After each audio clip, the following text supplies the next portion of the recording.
Қоғамның дамуы мен болашағы білім мен тәрбиеге тікелей байланысты.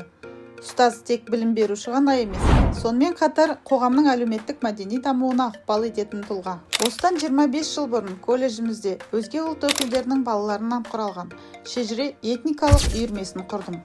2003 жылы Алматы облыстық Қазақстан халқы ассамблеясының құрамына кірген.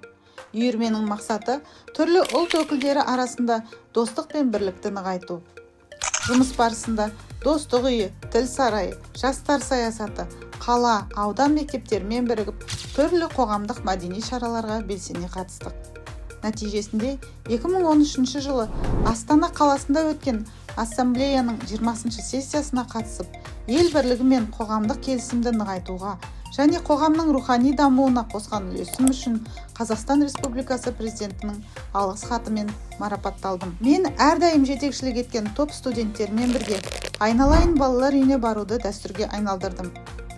Әке-шешесінің құшағынсыз өскен бүлдіршіндерге бір ғана жанның емес, қоғамның қолдауы қажет. Ластанған аумақтарды қалдықтардан тазартуға, экологиялық ағарту жұмыстарын жүргізуге және тұрғындардың экологиялық сауаттылығын арттыруға бағытталған акцияға үнемі өз үлесімді қосып отырамын. Ұстаздық жолмен қатар, ардақты ана ретінде баламның тәрбиесіне ерекше көңіл бөліп, болашағына бағыт-бағдар беріп, өмірлік құндылықтарды бойына сіңіріп отырамын. 2024 жылдың қазан айында қызым Айлинмен бірге айналайын балалар үйіне концерттік бағдарламамен барып, балақайлардың көңілін көтеріп қайттық.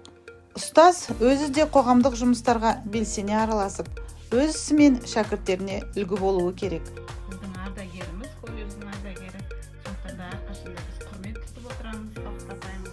Жақсы тілектемін. Барлық жақсы болсын. Менің педагогикалық өтілім жылдар бойы жинақталған тәжірибе мен ізденістен тұрады.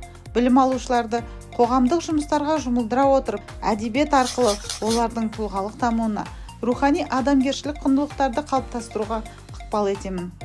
Оқуға құштар колледж жобасы аясында Талдықорған қаласының мәдениет және тілдерді дамыту бөлімімен бірлесе отырып, дәстүрлі түрде байқаулар өткізіп отырамын.